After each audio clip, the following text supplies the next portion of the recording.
दोस्तों, अपनी पिछली वीडियो में हमने देखा था कि कैसे हिटलर 1933 में जर्मनी का चांसलर बनता है और फिर सिचुएशन का फायदा उठाकर सारी पावर अपने हाथों में ले लेता है, यानी कि एक डिक्टेटर बन जाता है।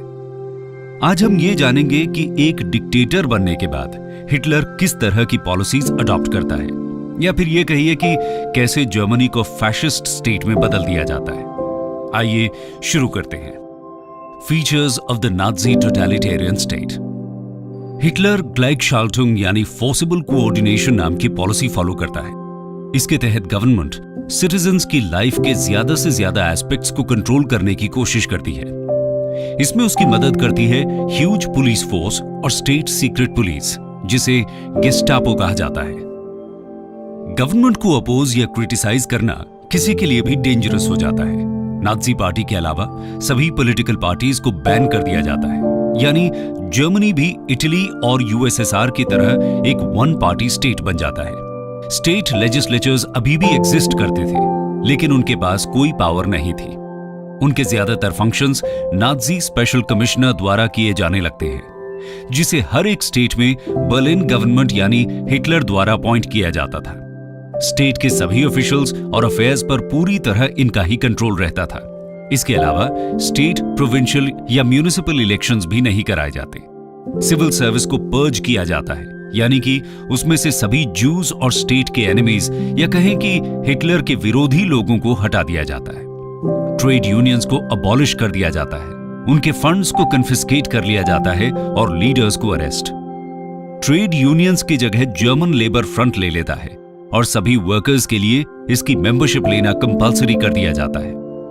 किसी भी तरह की शिकायत यानी ग्रीवेंसेस से गवर्नमेंट खुद ही डील करती है। स्ट्राइक्स करना अलाउड नहीं था। इसके अलावा एजुकेशन सिस्टम को क्लोजली कंट्रोल किया जाता था, जिससे चिल्ड्रन को नाज़ी ओपिनियन से इंडॉक्ट्रिनेट किया जा सके। नाज़ी थियरी के साथ फिट करने के लिए अक्सर स्कूल टेक्स्ट बुक्स को रीराइट किया जाता था, खासकर हिस्ट्री और बायोलॉजी को। हिस्ट्री को डिस्टॉर्ट करके यह दिखाया जाता है कि ग्रेटनेस सिर्फ फोर्स के जरिए ही हासिल की जा सकती है, जैसा कि हिटलर का व्यू था। बायोलॉजी में नाज़ी रेस थियरी डोमिनेट करती है। टीचर्स, प्रोफेसर्स पर कड़ी निगरानी रखी जाती है ताकि वो पार्टी लाइन के विरोध में कुछ भी ना सिखाएं। इसके अलावा सभी बॉयज को 14 साल की एज में हिटलर यूथ नाम की ऑर्गेनाइजेशन ज्वाइन करनी होती थी और सभी गर्ल्स को league of German maidens. Regime द्वारा ट्रेडिशनल बॉन्ड्स जैसे कि फैमिली के प्रति लॉयल्टी को डिस्ट्रॉय करने की कोशिश भी की जाती है। बच्चों को सिखाया जाता है कि उनकी पहली ड्यूटी हिटलर को ओबे करना है। हिटलर फ्योरर का टाइटल अडॉप्ट करता है, जिसका मतलब होता है लीडर या गाइड। स्टूडेंट्स के बीच फ्योरर इज ऑलवेज राइट के स्लोगन को पॉपुलर कर दिया जाता है, यहां तक कि उन्हें इनकरेज किया जाता था कि वो अपने पेरेंट्स को गेस्टापो के सामने बिट्रे कर दें, और बहुत से बच्चे ऐसा करते भी हैं। फैमिली को लेकर एक स्पेशल पॉलिसी अडॉप्ट की जाती है। नाज़ीज को डर था कि बर्थ रेट डिक्लाइन कर रहा है, इसलिए रेशियली प्योर और हेल्थी फैमिलीज को ज्यादा बच्चे पैदा करने के लिए इनकरेज किया जाता था। फैमिली प्लानिंग सेंटर्स को क्लोज कर दिया गया था और कॉन्ट्रासेप्टिव्स पर बैन लगा दिया गया था। लेकिन ऐसे लोग जिन्हें अनडिजायरेबल समझा जाता था, उनके लिए नियम उल्टा था। उन्हें नाज़ीज द्वारा डिस्करेज किया जाता था अपनी फैमिली बढ़ाने से। इसमें जूस और जिप्सीज के साथ फिजिकली और मेंटली अनफिट लोग आते थे। 1935 में जूस और आर्यंस के बीच मैरिज को फॉरबिडन कर दिया गया था। 3 लाख से ज्यादा लोग जिन्हें अनफिट करार कर दिया गया था, उन्हें जबरदस्ती स्टेरिलाइज कर दिया जाता है। इसके अलावा सभी तरह के कम्युनिकेशंस पर मीडिया को minister of propaganda doctor Joseph Goebbels द्वारा कंट्रोल किया जाता था। Radio, newspapers, magazines, books, theatre, music और आर्ट सभी को सुपरवाइज किया जाता था। गवर्नमेंट द्वारा सस्ते रेडियोज लोगों को उपलब्ध कराए गए थे। यही वजह थी कि 1939 तक 70% से भी ज्यादा जर्मन घरों में रेडियो आ चुका था। लेकिन यह सिर्फ एक मटीरियलिस्टिक बेनिफिट नहीं था, बल्कि इसके जरिए लोगों तक लगातार नाज़ीज के मैसेज को पहुंचाया जाता था। 10 मई 1933 को नेशनल बुक बर्निंग डे मनाया जाता है, जिसमें जूइश, सोशलिस्ट और बाकी सस्पेक्ट राइटर्स द्वारा लिखी बुक्स को यूनिवर्सिटीज में बड़े बड़े बॉनफायर्स ऑर्गेनाइज करके पब्लिकली जलाया जाता है। 1934 तक करीब 4000 बुक्स फॉरबिडन लिस्ट में थी क्योंकि उन्हें अनजर्मन बताया गया था। इसी तरह 20 मार्च 1939 को लगभग 5000 कंडेम्ड पेंटिंग्स और ड्राइंग्स को बर्लिन के सेंट्रल फायर स्टेशन के बाहर जला दिया जाता है। आर्टिस्ट्स, राइटर्स और स्कॉलर्स को लगातार हरास किया जाता है और कोई भी ओपिनियन जो नाजी सिस्टम में फिट न बैठता हो उसे एक्सप्रेस करना जैसे इम्पॉसिबल हो जाता है। इन मेथड्स की हेल्प से पब्लिक ओपिनियन को मोल्ड किया जाता है और नाजीज के लिए मास सपोर्ट को कायम रखा जाता है। कह सकते हैं कि जर्मनी को पूरी तरह एक पुलिस स्टेट में बदल दिया जाता है। नाजी पार्टी की पैरामिलिट्री फोर्स एसए और गेस्टापो की हेल्प से पुलिस नाजी रेजिम के विरुद्ध हर तरह के ऑपोजिशन को खत्म कर देती है। लॉ कोर्ट्स में भी इम्पार्शियल व्यवहार नहीं किया जाता। एक बार स्टेट एनिमी डिक्लेयर होने के बाद किसी को फेयर ट्रायल मिलने की कोई उम्मीद नहीं रह जाती। 1933 में हिटलर द्वारा शुरू किए गए कंसंट्रेशन कैंप्स पूरी तरह भर चुके होते हैं। इसमें पॉलिटिकल प्रिजनर्स जैसे कि communists, social Democrats, Catholic priests और प्रोटेस्टेंट पास्टर्स को रखा जाता था। इसके अलावा होमोसेक्सुअल्स और जूज परसिक्यूटेड ग्रुप्स का एक बड़ा हिस्सा थे। लगभग 15,000 होमोसेक्सुअल मेन को कैंप में भेजा गया था और एंटी सेमिटिक पॉलिसी तो नाजी रेजिम का सबसे क्रूअल फेस सामने लाती है। जर्मनी में उस समय सिर्फ 5 लाख के करीब ही जूज थे, यानी वहां की टोटल पॉपुलेशन का 1% से भी कम। लेकिन फिर भी हिटलर उन्हें स्केपगोट्स की तरह यूज करता है। मतलब जर्मनी के साथ जो कुछ भी गलत हुआ उसका जिम्मेदार सिर्फ जूस को बना दिया जाता है। फिर चाहे वो व्यवसाय में मिला ह्यूमिलिएशन हो, इकोनॉमिक डिप्रेशन हो, अनएम्प्लॉयमेंट हो या फिर कम्युनिज्म। हिटलर रेशियल प्योरिटी की बात करता है, यानी कि आर्यन रेस, स्पेशली जर्मन्स को नॉन आर्यंस जूस के कंटेमिनेशन से फ्री रखने को कहता है और इसीलिए जूस को जर्मनी से पूरी तरह बाहर करने की जरूरत बताई जाती है। नाजीज द्वारा जूस पर किए गए अत्याचारों को यहां बयां कर पाना भी नामुमकिन सा है। इसके ऊपर बहुत सी फिल्म्स बन चुकी हैं। होलोकॉस्ट मेमोरियल्स और म्यूजियम्स भी हैं जो इस दर्दनाक घटना को बयां करते हैं। इस तरह हिटलर जर्मनी को एक फाशिस्ट स्टेट में कन्वर्ट कर देता है। लेकिन हिटलर के पावर में आने का सबसे बड़ा कारण तो इकोनॉमिक डिप्रेशन और जर्मनी को उससे बाहर निकालने का उसका प्रॉमिस था। तो आइए अब हिटलर की इकोनॉमिक पॉलिसी की बात करते हैं। Hitler's economic policy. नाजीज द्वारा इकोनॉमी पर भी क्लोज कंट्रोल बनाया जाता है। नाजीज के पास कम्युनिस्ट्स की तरह इकोनॉमी को लेकर कोई स्पेशल आइडियाज तो नहीं थे, लेकिन उनके कुछ बेसिक एम्स जरूर थे, जैसे कि अनएम्प्लॉयमेंट को एलिमिनेट करना और जर्मनी को सेल्फ सफिशिएंट बनाना। इसके लिए इंपोर्ट्स को कम और एक्सपोर्ट्स को बूस्ट करने की पॉलिसी अपनाई जाती है, जिसे ऑटार्की कहा जाता है। इस पॉलिसी के तहत 1936 में 4 ईयर प्लान इंट्रोड्यूस किया जाता है, जिसमें इंडस्ट्रीज को बताया जाता है कि क्या प्रोड्यूस करना है। ऐसी फैक्ट्रीज को बंद कर दिया जाता है जिनके प्रोडक्ट्स की जरूरत नहीं थी। फार्मर्स को एग्रीकल्चरल यील्ड्स बढ़ाने के लिए इनकरेज किया जाता है। फूड और रेंट के प्राइसेस को कंट्रोल किया जाता है। इन्फ्लेशन को अवॉइड करने के लिए फॉरेन एक्सचेंज रेट्स को मैनिपुलेट किया जाता है। इसके अलावा पब्लिक वर्क्स की बड़ी बड़ी स्कीम्स शुरू की जाती हैं, जैसे कि slum clearance, land drainage, motorway building etcetera. Foreign countries को जर्मन गुड्स परचेस करने के लिए फोर्स किया जाता है। आप सोच रहे होंगे ऐसा कैसे किया जा सकता है? इसके लिए कई तरीके अपनाए जाते हैं, जैसे कि इन देशों से जर्मनी में आने वाले गुड्स के लिए कैश पे नहीं किया जाता। इससे उन्हें बदले में जर्मन गुड्स ही एक्सेप्ट करने पड़ते थे। इसी तरह कुछ ऐसे फॉरेनर्स थे जिनके जर्मनी में बैंक अकाउंट्स थे, उन्हें कैश निकालने की परमिशन नहीं दी जाती और इसलिए उन्हें भी जर्मन गुड्स पर ही अपने पैसे खर्च करने पड़ते थे। इसके अलावा सिंथेटिक रबर और वूल को भी बड़े स्केल पर मैन्युफैक्चर किया जाता है और कोल से पेट्रोल प्रोड्यूस करने का एक्सपेरिमेंट भी किया जाता है, जिससे कि फॉरेन कंट्रीज पर डिपेंडेंस को कम किया जा सके। आर्मामेंट्स पर खर्च बढ़ा दिया जाता है। 1938-39 में गवर्नमेंट स्पेंडिंग का 52% मिलिट्री बजट पर ही खर्च हो रहा था।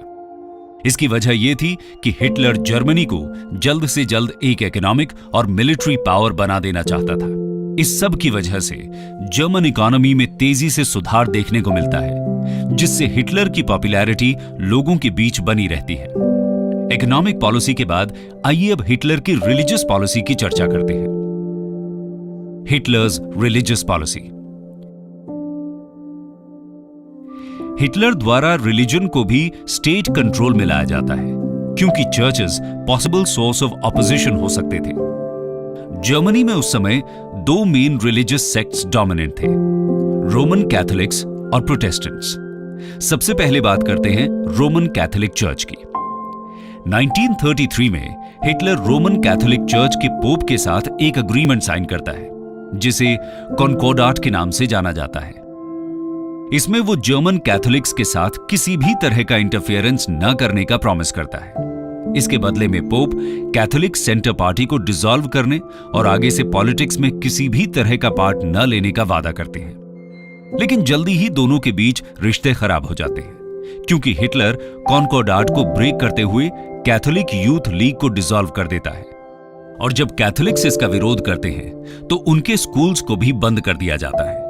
1937 आते आते कैथोलिक्स पूरी तरह नाज़ीज के खिलाफ हो जाते हैं और पोप पायस XI एक एनसिक्लिकल इशू करते हैं, जिसमें वो नाज़ीज को कंडेम करते हैं और उन्हें क्राइस्ट और चर्च के प्रति हॉस्टाइल डिक्लेयर करते हैं। एनसिक्लिकल एक लेटर की तरह था, जिसे जर्मनी के सभी रोमन कैथोलिक चर्चेज में पढ़ा जाना था। इसके बाद हिटलर हजारों प्रीस्ट्स और नन्स को अरेस्ट करके कॉन्सेंट्रेशन कैंप्स में भेज देता है।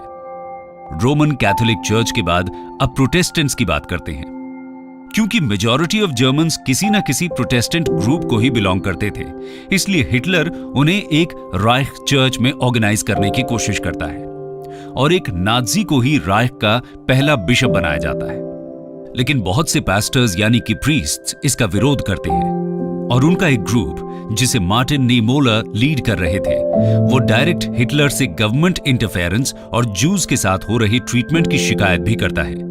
नाज़ीज एक बार फिर रूथलेस साबित होते हैं और नीमोलर के साथ साथ 800 से ज्यादा पास्टर्स को कंसंट्रेशन कैंप में डाल देते हैं। इसके बाद विरोध करने वाले और भी पास्टर्स को अरेस्ट किया जाता है और बाकी को फ्यूरर यानी कि हिटलर के प्रति ओबीडियंस की शपथ लेने को कहा जाता है। इस तरह बड़े स्केल पर किए गए प्रोसिक्यूशंस की वजह से चर्चेस कंट्रोल में आते दिखते हैं, लेकिन रेजिस्टेंस जारी रहता है और चर्च अकेली ऐसी ऑर्गेनाइजेशन थी जो नाज़ी सिस्टम के विरोध में लगातार क्वाइट कैंपेन चलाते हैं। उदाहरण के तौर पर 1941 में कुछ कैथोलिक बिशप्स जर्मन असाइलम में रह रहे मेंटली हैंडीकैप्ड लोगों को मारने की नाज़ी पॉलिसी का विरोध करते हैं। इस यूथनेशिया कैंपेन में 70,000 से भी ज्यादा लोगों का नाज़ीज द्वारा मर्डर किया जाता है। इस तरह नाज़ीज रिलीजियस फियर में भी पूरी तरह इंटॉलरेंट साबित होते हैं और हर तरफ सिर्फ डर का माहौल बना के रखा जाता है। यह सब तो जर्मनी के अंदर चल रहा था। जर्मनी के बाहर यानी कि फॉरेन रिलेशंस को लेकर हिटलर की क्या पॉलिसी रहती है, उसकी चर्चा करना भी जरूरी है। Hitler's foreign policy. दोस्तों, हिटलर पावर में इस वादे के साथ आया था कि वो जर्मनी को एक बार फिर से ग्रेट नेशन बना देगा और पूरे यूरोप को डोमिनेट करेगा। उसकी फॉरेन पॉलिसी के 3 मेन एम्स थे। पहला तो वर्साई की संधि को डिस्ट्रॉय करना, क्योंकि हिटलर के अनुसार ये ट्रीटी पूरी तरह अनफेयर थी। ज्यादातर जर्मन्स भी उसकी इस सोच के साथ सहमति रखते थे। दूसरा एम था जर्मन बोलने वाले सभी लोगों को एक देश के अंदर लेकर आना। फर्स्ट वर्ल्ड वॉर के बाद जर्मन्स बहुत से देशों जैसे कि ऑस्ट्रिया, चेकोस्लोवाकिया और पोलैंड में रह रहे थे। हिटलर को लगता था कि इन सभी को यूनाइट करके वो एक पावरफुल जर्मनी या ग्रोस डॉइचलैंड क्रिएट कर सकता है। और उसका तीसरा एम जर्मन्स के लिए लिविंग स्पेस यानी लेबेनश्राउम की व्यवस्था करना था। इसके लिए वो ईस्ट में पोलैंड और रशिया की तरफ एक्सपैंड करना चाहता था। अपने एम्स को पूरा करने के लिए वो वायलेंस के थ्रेट का यूज करता है। हिटलर समझ चुका था कि उसके पोटेंशियल दुश्मन फ्रांस और इंग्लैंड किसी भी कीमत पर वॉर को अवॉइड करना चाहते हैं।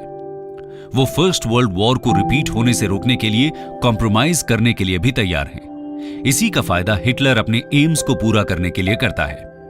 1930s में फॉरेन पॉलिसी की सक्सेसेस हिटलर को जर्मनी में एक पॉपुलर फिगर बना देती हैं। सबसे पहले 1933 में वो लीग ऑफ नेशंस को छोड़ देता है। इसके बाद 1934 में वो पोलैंड के साथ 10 साल का नॉन अग्रेशन पैक्ट साइन कर लेता है। इस अलायंस के साथ जर्मनी का डिप्लोमेटिक आइसोलेशन खत्म हो जाता है और साथ ही ईस्टर्न यूरोप में फ्रांस द्वारा बनाए गए एंटी जर्मन अलायंसेस भी कमजोर पड़ जाते हैं। अगले 5 साल तक पोलैंड और जर्मनी के बीच कोर्डियल रिलेशंस रहते हैं, लेकिन हिटलर द्वारा किए गए बाकी अग्रीमेंट्स की तरह ही ये भी उसका एक टैक्टिकल मूव था और उसका इसे लंबे समय तक फॉलो करने का कोई इरादा नहीं था। 1935 में सार रीजन, जिसे फर्स्ट वर्ल्ड वॉर के बाद जर्मनी से अलग कर दिया गया था, वो जर्मनी में वापस मिलने के लिए वोट करता है। 1936 में राइनलैंड में हिटलर अपने ट्रूप्स भेज देता है। ट्रीटी ऑफ वर्साई के तहत राइनलैंड को डीमिलिटराइज घोषित कर दिया गया था। जून 1936 में स्पेनिश सिविल वॉर शुरू हो जाता है। हिटलर स्पेन के जनरल फ्रैंको को इसे जीतने में मदद करता है। इटली का डिक्टेटर मुसोलिनी भी जनरल फ्रैंको के लिए मदद भेजता है और यहीं से दोनों के बीच क्लोज कोऑपरेशन की शुरुआत होती है, जो कि रोम बर्लिन एक्सिस नाम की अलायंस को जन्म देती है। 1938 में हिटलर ऑस्ट्रिया को भी एनेक्स कर लेता है और अगले ही साल मार्च 1939 में चेकोस्लोवाकिया पर भी कब्जा कर लेता है। इस दौरान ब्रिटेन और फ्रांस उसे रोकने के लिए कुछ नहीं करते, क्योंकि वो अपीजमेंट की पॉलिसी को फॉलो कर रहे थे। इससे हिटलर के हौसले और बुलंद होते हैं और 1939 में वो पोलैंड पर अटैक लॉन्च कर देता है। पोलैंड पर हमले से पहले खुद को ईस्टर्न फ्रंट पर सुरक्षित रखने के लिए हिटलर यूएसएसआर के साथ मार्च 1939 में 10 साल का नॉन अग्रेशन पैक्ट साइन कर लेता है।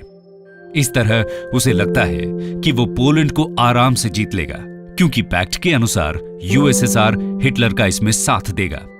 और ब्रिटेन और फ्रांस ने जब चेकोस्लोवाकिया के एनेक्सेशन पर हिटलर को कुछ नहीं बोला, तो पोलैंड के लिए भी वो उसे नहीं रोकेंगे। लेकिन यहां हिटलर गलत साबित होता है। पोलैंड पर हमला होने पर ब्रिटेन और फ्रांस जर्मनी के अगेंस्ट वॉर डिक्लेयर कर देते हैं और देखते ही देखते सेकेंड वर्ल्ड वॉर की शुरुआत हो जाती है। कंक्लूजन। दोस्तों, हिटलर फर्स्ट वर्ल्ड वॉर के बाद की जर्मन कंडीशंस का फायदा उठाकर पावर में आया।